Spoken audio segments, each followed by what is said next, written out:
जय हिंद, वंदे मातरम। दोस्तों एक बार फिर स्वागत करता हूं आप सभी का आपके अपने परिवार दीक्षित एजुकेशन अड्डा पर। दोस्तों अगर आप दिल्ली पुलिस, यूपी पुलिस और इसके अलावा अगर आप एसएससी जीडी, एसएससी सीजीएल इनमें से आप दोस्तों कोई सा भी एग्जाम देने वाले हैं, आप लोगों के लिए ये वीडियो ब्रह्मास्त्र साबित होगी। दोस्तों पॉलिटी के ऐसे सवाल लेकर आया हूँ जो आपकी परीक्षा में सीधा छपेंगे और आपको नंबर दिलाएंगे। सारे सवालों को आप अपनी कॉपी के अंदर वन लाइनर नोट्स के रूप में नोट करते रहिएगा। आइए दोस्तों बिना देर किए हुए बात करते हैं आज के अपने पहले सवाल को लेकर। भाई बहनों, आज का हमारा पहला सवाल कहता है कि सिंधी भाषा को संविधान संशोधन में कब जोड़ा गया। अति महत्वपूर्ण सवाल है आपकी परीक्षा को लेकर।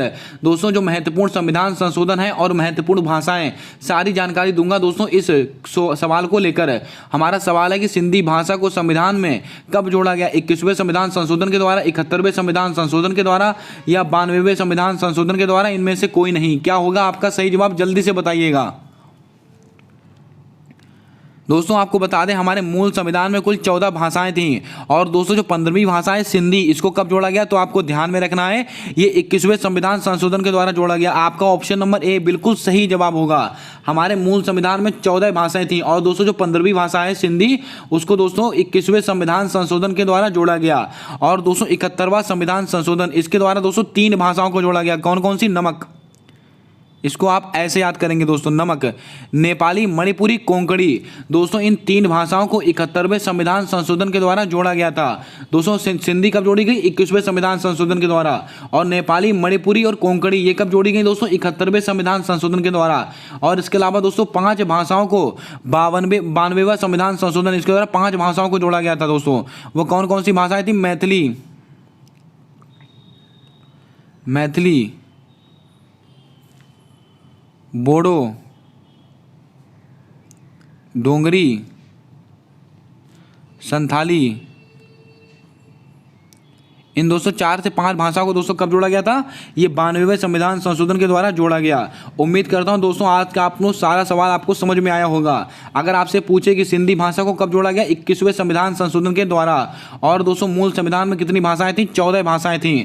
और 15वीं भाषा सिंधी को कब जोड़ा गया? 21वें संविधान संशोधन के द्वारा। और 71वें संविधान संशोधन के द्वारा कौन कौन सी भाषाएं जोड़ी गई हैं? नेपाली, मणिपुरी, कोंकणी। और 92वां संविधान संशोधन के द्वारा दोस्तों 5 भाषाओं को जोड़ा गया था, मैथिली, बोडो, डोंगरी, संथाली। दोस्तों ये कुल मिलाकर दोस्तों 22 भाषाएं हो गई हैं। उम्मीद करता हूं आपको सारा सवाल समझ में आया होगा। आइए बढ़ते हैं आज के अगले और महत्वपूर्ण सवाल को लेकर। दोस्तों आज का हमारा अगला सवाल है कि 89वां संविधान संशोधन किस वर्ष से संबंधित है। अति महत्वपूर्ण सवाल है आपकी परीक्षा के लिए। वर्ष 2002, वर्ष 2003, वर्ष 2000, वर्ष 1976, वर्ष 1978। क्या होगा आपका सही जवाब, जल्दी से बताइएगा। दोस्तों 89वां संविधान संशोधन किससे संबंधित है तो आपको नोट करके रखना है, राष्ट्रीय अनुसूचित जाति से संबंधित है। आइए दोस्तों बात करते हैं 89वां संविधान संशोधन को लेकर। हमारा सही जवाब क्या होगा दोस्तों? 2003। आपका ऑप्शन नंबर बी बिल्कुल सही जवाब होगा। जो 89वां संविधान संशोधन है वह किस वर्ष से संबंधित है? वो 2003 से संबंधित है। दोस्तों राष्ट्रीय अनुसूचित जाति, राष्ट्रीय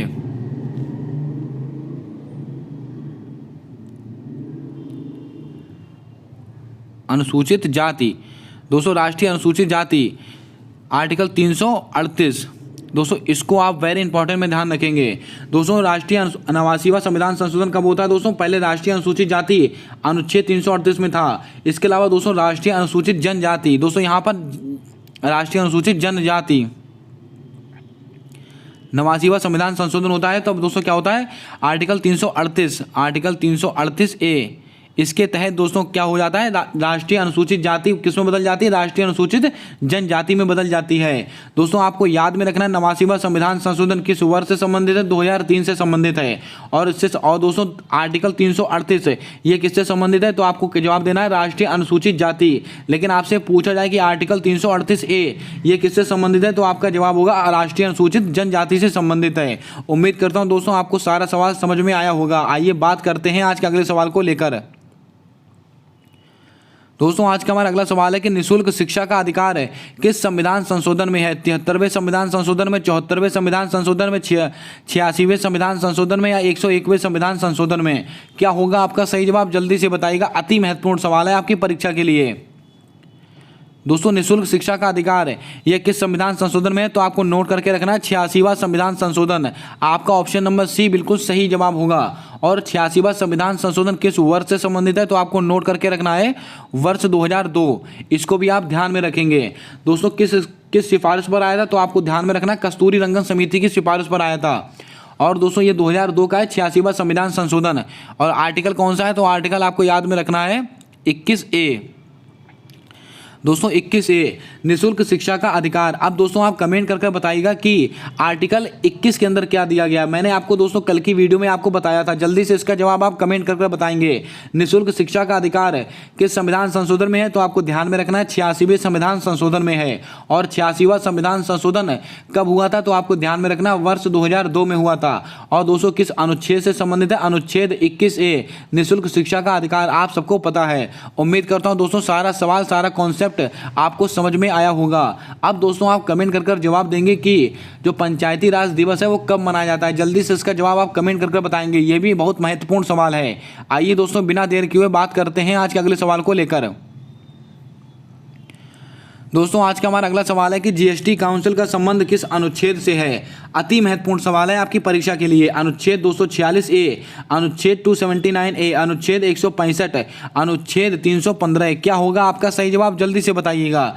चारों अनुच्छेद आपकी परीक्षा के लिए अति महत्वपूर्ण है। दोस्तों जीएसटी काउंसिल का उल्लेख किस अनुच्छेद में है, तो आपको नोट करके रखना है अनुच्छेद 279A। आपका ऑप्शन नंबर बी बिल्कुल सही जवाब होगा। अगर दोस्तों आपसे पूछे केवल आपसे जीएसटी पूछे तो आप जवाब देंगे 246। अगर आपसे दोस्तों केवल जीएसटी पूछे तो आप दोस्तों उसका जवाब क्या देंगे, केवल 246। लेकिन आपसे अगर पूछा जाए कि जीएसटी काउंसिल, तो आपका जवाब क्या होना चाहिए 279A goods and service tax. इसकी फुल फॉर्म क्या होती है, गुड्स एंड सर्विस टैक्स। इसको भी आपको नोट करके रखना है। और दोस्तों जीएसटी का उल्लेख किस संविधान संशोधन में है, तो आपको ध्यान में रखना है 101वां संविधान संशोधन। दोस्तों इसको आप ध्यान में रखेंगे। और आपको बता दें किस विजय केलकर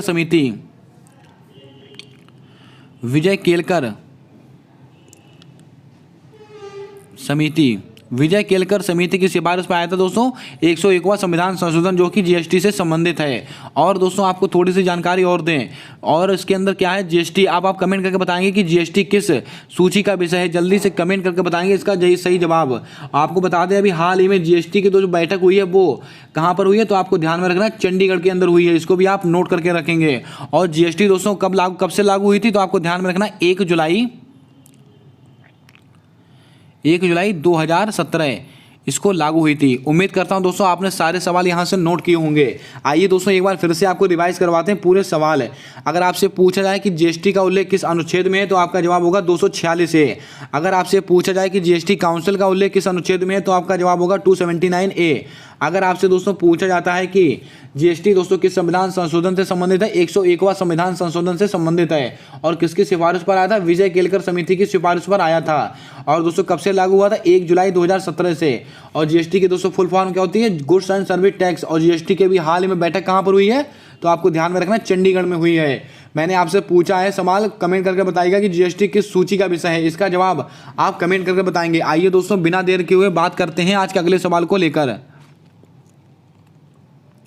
दोस्तों सिर्फ और सिर्फ ऐसे सवाल लिए गए हैं जो आपकी परीक्षा के लिए अति महत्वपूर्ण है। फालतू के कोई सवाल यहां पर नहीं लिया गया है। जल्दी से बताइएगा दोस्तों 73वां संविधान संशोधन किस वर्ष से संबंधित है। ब्रह्मास्त्र वाला सवाल, अति महत्वपूर्ण सवाल और बार बार परीक्षा में पूछा जाने वाला सवाल। वर्ष 1992, वर्ष 1993, वर्ष 1998, वर्ष 1989। क्या होगा आपका सही जवाब, जल्दी से बताइएगा। दोस्तों 73वां संविधान संशोधन किस वर्ष से संबंधित है, तो आपको ध्यान में रखना है, बहुत ही महत्वपूर्ण सवाल है। वर्ष 1992 आपका ऑप्शन नंबर ए बिल्कुल सही जवाब होगा। लेकिन आपसे पूछा जाए कि 73वां संविधान संशोधन लागू कब हुआ, तो दोस्तों लागू हुआ था 1993 में। अगर आपसे सवाल पूछा जाए कि 73वां संविधान संशोधन किस वर्ष से संबंधित है, वर्ष 1992। अगर आपसे पूछा जाता है कि 73वां संविधान संशोधन लागू कब हुआ, वर्ष 1993। और दोस्तों 73वां संविधान संशोधन किससे संबंधित है, नगरीय निकाय से संबंधित है। इसको भी आप ध्यान में रखेंगे। और दोस्तों आपको बता दें 24 अप्रैल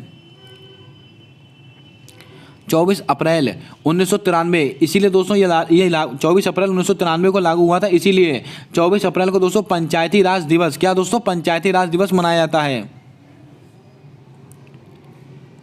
पंचायती राज दिवस ये मनाया जाता है, इसको भी आप ध्यान में रखेंगे। और दोस्तों आपको बता दें 11वीं अनुसूची में कितने विषय थे, तो आपको ध्यान में रखना है कुल 29 विषय थे। कितने दोस्तों? 29 है। आपसे पूछा जाए कि 11वीं अनुसूची में कितने विषय हैं, 11वीं अनुसूची में कुल 29 विषय हैं, इसको भी आप ध्यान में रखेंगे। अब आप कमेंट करके बताइएगा कि 12वीं अनुसूची में कुल कितने विषय का उल्लेख है, इसका जवाब आप कमेंट करके बताएंगे। अति महत्वपूर्ण सवाल है आपकी परीक्षा के लिए। दोस्तों आइए बात करते हैं आज के अगले सवाल को लेकर। भाई बहनों अगर आपको सवाल अच्छे लग रहे हो, वीडियो अच्छी लग रही हो, तो वीडियो को लाइक कर दें। और अभी तक आपने अगर हमारे यूट्यूब चैनल को सब्सक्राइब नहीं किया तो सब्सक्राइब करके बेल वाला आइकन ध्यान से दबा लें, क्योंकि दोस्तों आने वाली सारी वीडियोज़ की अपडेट आप तक आसानी से पहुँचते रहें। सारी मेहनत सिर्फ और सिर्फ आप लोगों के लिए की जाती है। आइए दोस्तों बात करते हैं बिना देर किए आज के अपने अगले सवाल को लेकर। दोस्तों आज का हमारा अगला सवाल है कि महाधिवक्ता किसके प्रसाद पर्यंत कार्य करता है। लगाइएगा स्टार, आपकी परीक्षा में आपको नंबर दिलाने वाला सवाल बताने वाला हूं यहां से मैं। दोस्तों महाधिवक्ता जो होता है किसके प्रसाद पर्यंत कार्य करता है? राष्ट्रपति के, उपराष्ट्रपति के, राज्यपाल के, प्रधानमंत्री के। क्या होगा आपका सही जवाब, जल्दी से बताइएगा। भाई बहनों आपको बता दें जो महाधिवक्ता होता है वो किसके प्रसाद पर्यंत कार्य करता है, तो आपको वेरी इंपॉर्टेंट में नोट करके रखना है, राज्यपाल। आपका ऑप्शन नंबर सी बिल्कुल सही जवाब होगा। अगर दोस्तों आपसे पूछा जाए कि महाधिवक्ता का दोस्तों अनुच्छेद कौन सा है, बहुत ही महत्वपूर्ण दोस्तों,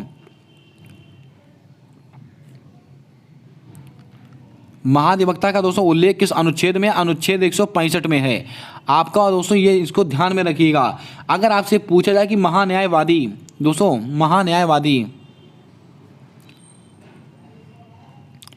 महान्यायवादी ये दोस्तों किसके प्रसाद पर्यंत कार्य करता है? ये दोस्तों राष्ट्रपति के प्रसाद पर्यंत कार्य करता है। और महान्यायवादी का अनुच्छेद कौन सा? अनुच्छेद 76। इसको भी आपको नोट करके रखना है। उम्मीद करता हूं दोस्तों आपने यहां से 3-4 जो प्रश्न बताए सबको नोट किया होगा। महाधिवक्ता किसके प्रसाद पर्यंत कार्य करेगा? राज्यपाल के प्रसाद पर्यंत कार्य करेगा। और दोस्तों इसका अनुच्छेद कौन सा होता है? अनुच्छेद 165 होता है। जो महान्यायवादी होता है वो किसके प्रसाद पर्यंत कार्य करता है? दोस्तों वह राष्ट्रपति के प्रसाद पर्यंत कार्य करता है। और महान्यायवादी का दोस्तों अनुच्छेद कौन सा होता है? अनुच्छेद 76 है। इसके अलावा दोस्तों अब आप कमेंट करके बताइएगा कि जो राष्ट्रपति होता है उसकी अध्यादेश की शक्ति किस अनुच्छेद में उल्लेख है, उसका जल्दी से उसका जवाब आप कमेंट करके बताएंगे। ये सब सवाल मैंने आपको कल की वीडियो में पढ़ाए थे। अगर आपने दोस्तों वहां को नहीं देखा है तो उसको आप देख लीजिएगा। अगर आप दोस्तों एसएससी सीजीएल, एसएससी जीडी, इसके अलावा दोस्तों Delhi police constable, UP PCL, अगर आप यूपी पुलिस कोई सा भी दोस्तों एक दिवसीय एग्जाम देने वाले हैं, ये सब दोस्तों सवाल जो मैं आपको करा रहा हूं आपकी परीक्षा में सीधा छपेंगे और आपको नंबर दिलाएंगे। दोस्तों इस सीरीज को आप लगातार देखते रहिएगा, अपने दोस्तों तक शेयर करते रहिएगा। आइए दोस्तों बिना देर किए हुए बात करते हैं आज के अगले सवाल को लेकर। दोस्तों बहुत ही फेवरेट सवाल है, भारतीय चुनाव आयोग से संबंधित अनुच्छेद कौन सा है? बहुत ही सिंपल सवाल है, लेकिन दोस्तों आपको यहां से मैं 2 से 4 जानकारी दूंगा जो बहुत ही महत्वपूर्ण होने वाली हैं। भारतीय चुनाव आयोग से संबंधित अनुच्छेद कौन सा है? अनुच्छेद 343, अनुच्छेद 324, अनुच्छेद 263, अनुच्छेद 370 है। क्या होगा आपका सही जवाब, जल्दी से बताइएगा। अति महत्वपूर्ण सवाल है आपकी परीक्षा के लिए। भाइयों बहनों आपको बता दें भारतीय चुनाव आयोग इसका संबंध किस अनुच्छेद से? अनुच्छेद 324। आपका ऑप्शन नंबर बी बिल्कुल सही जवाब होगा। और वर्तमान में इसके अध्यक्ष कौन है दोस्तों? वर्तमान में दोस्तों हमारे मुख्य चुनाव आयुक्त कौन है? राजीव कुमार। राजीव कुमार हमारे वर्तमान में दोस्तों चुनाव आयुक्त हैं। अगर आपसे पूछा जाए कि पहले चुनाव आयुक्त कौन थे, फर्स्ट कौन थे? सुकुमार सेन। सुकुमार सेन। अगर आपसे दोस्तों पूछा जाए कि पहली महिला कौन थी, फर्स्ट फीमेल पहली महिला कौन थी? तो रमा देवी।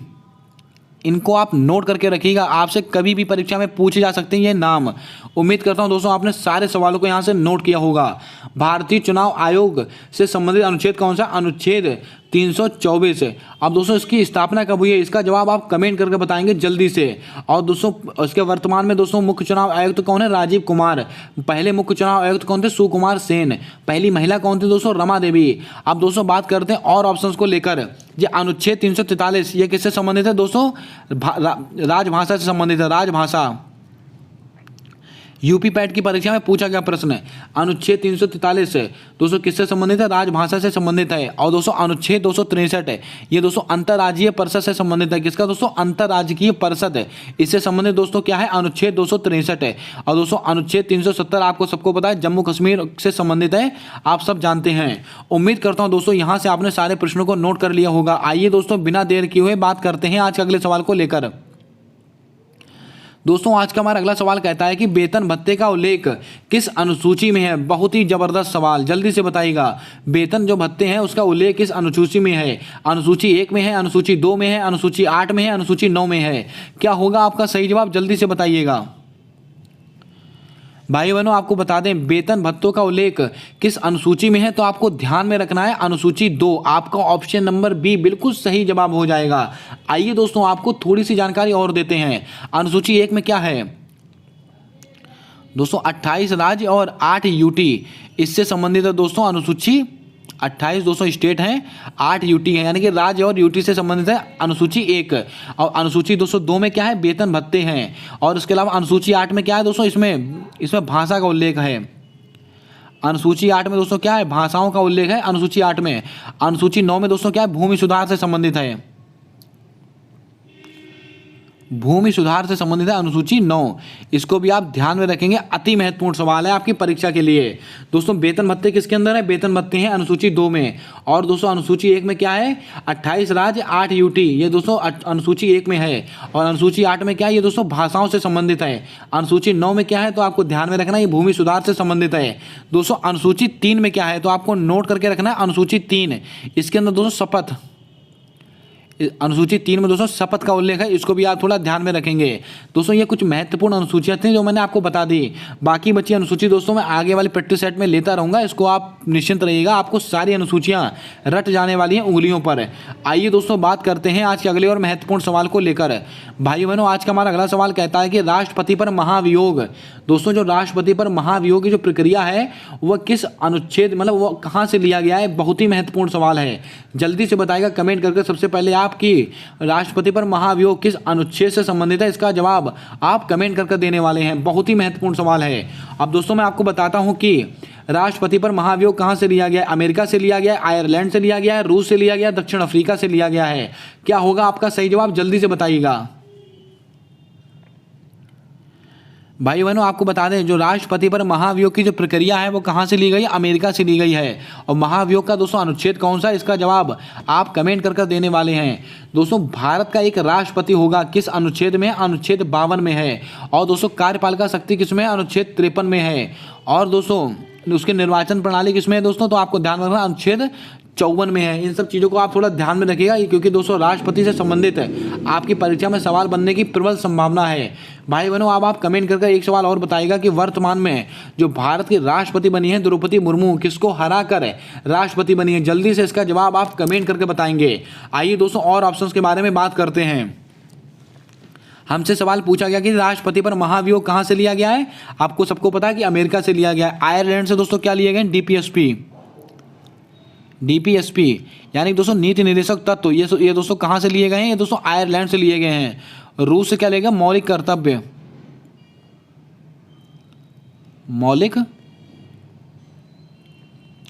कर्तव्य। दक्षिण अफ्रीका से दोस्तों क्या लिया गया है? संविधान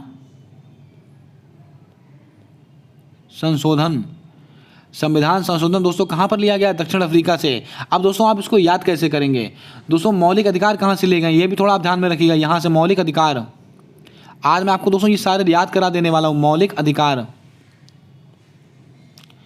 अगर दोस्तों आपसे पूछा है कि मौलिक अधिकार कहाँ से लिए गए हैं, दोस्तों कार किसके पास होती है? जो अमीर लोग होते हैं, अमीर लोग दोस्तों कौन है? अमेरिका। आ से अमेरिका, कितना सरल हो गया दोस्तों।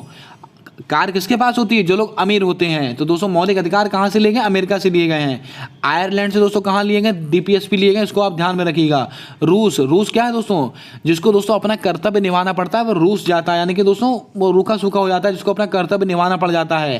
क्योंकि दोस्तों अपना कर्तव्य निभाने के लिए बहुत हिम्मत चाहिए होती है। ठीक है दोस्तों, तो कर्तव्य कौन निभाता है? जो लोग रूस जाते हैं अपना कर्तव्य निभाने के लिए, वो दोस्तों कर्तव्य रूस से लिए गए हैं। दक्षिण अफ्रीका, दोस्तों जो चीज़ फ्री की मिल जाती है उसमें दोस्तों संशोधन करने करने की आवश्यकता होती ही होती है। यानी दोस्तों जो फ्री की चीज़ होती है उसको ठीक करना ही पड़ता है, उसमें संशोधन करना ही पड़ता है। आप समझ गए होंगे मैं आपको क्या समझाना चाहता हूँ। उम्मीद करता हूँ दोस्तों आज के बाद आप इसको कभी भूलेंगे नहीं।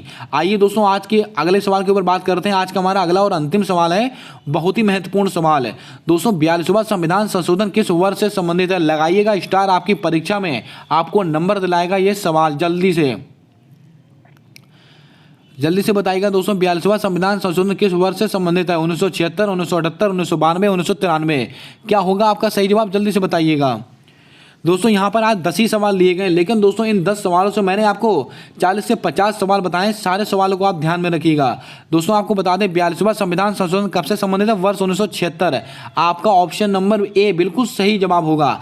आइए दोस्तों करते हैं पोस्ट का पोस्टमार्टम, यानी दोस्तों 42वां संविधान संशोधन है भाइयों, मैं आपको बता दें इसको लघु संविधान कहते हैं। 42वें संविधान संशोधन का कहते हैं लघु संविधान, इसको लघु संविधान भी कहा जाता है। और दोस्तों इसके द्वारा मूल संविधान में इसके द्वारा दोस्तों प्रस्तावना में 3 शब्द जोड़े गए थे। कौन कौन से दोस्तों? इसके द्वारा प्रस्तावना में दोस्तों 3 शब्द जोड़े गए थे। जल्दी से बताइएगा वो 3 शब्द कौन कौन से थे? बहुत ही महत्वपूर्ण शब्द हैं, जल्दी से बताइएगा। इसके अलावा 42वां संविधान संशोधन को मूल संविधान में लघु संविधान की संज्ञा दी गई है। और जो इसमें शिक्षा है, शिक्षा,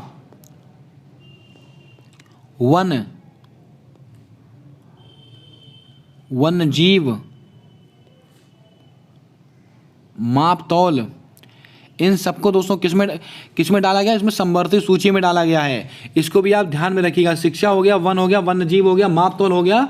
इन दोस्तों 42वें संविधान संशोधन के द्वारा ही इन सबको दोस्तों किसके अंदर डाला गया है? संवर्धित सूची के अंदर डाला गया है। और दोस्तों 42वां संविधान संशोधन किस वर्ष से संबंधित है? तो आपको ध्यान में रखना 1976 से संबंधित है। एकमात्र संविधान संशोधन जिसके द्वारा प्रस्तावना में दोस्तों संशोधन हुआ था, इसको भी आपको नोट करके रखना है। और दोस्तों आपको बता दें इसको लघु संविधान की संज्ञा भी दी गई है। अब आप कमेंट करके बताइएगा कि प्रस्तावना में दोस्तों 3 शब्द जोड़े गए थे, कौन कौन से थे? जल्दी से बताइएगा दोस्तों। आपको बता दें क्या क्या है, इसको आप थोड़ा ध्यान में रखिएगा। आइए दोस्तों यहाँ से थोड़ा मैं इसको क्लियर कर देता हूँ, फिर मैं आपको बताता हूँ दोस्तों क्या क्या जोड़ा गया था। समाजवाद, इसको आप वेरी इंपॉर्टेंट में नोट कीजिएगा दोस्तों। समाजवाद, पंथ निरपेक्ष और अखंडता। ये 3 शब्द दोस्तों, अखंडता, ये 3 शब्द जो थे दोस्तों 42वें संविधान संशोधन के द्वारा जोड़े गए। उम्मीद करता हूं दोस्तों आपने यहां से आज सारे सवालों को सीखा होगा, सारे सवालों को दोस्तों नोट किया होगा। अगर दोस्तों आज का वीडियो आपको अच्छा लगा है, अगर आज की जानकारी आपको अच्छी लगी है, तो वीडियो को दोस्तों लाइक कर दें। और अभी तक आपने अगर हमारे यूट्यूब चैनल को सब्सक्राइब नहीं किया है तो सब्सक्राइब करके बेल वाला आइकन ध्यान से दबा लें, क्योंकि दोस्तों आने वाली सारी वीडियोज़ के अपडेट आप तक आसानी से पहुँचते रहें। मिलते हैं आने वाली अगली वीडियो में, तब तक के लिए जय हिंद, जय भारत दोस्तों। अपना प्रेम, अपना सपोर्ट हमारे यूट्यूब चैनल के साथ बनाकर रखें।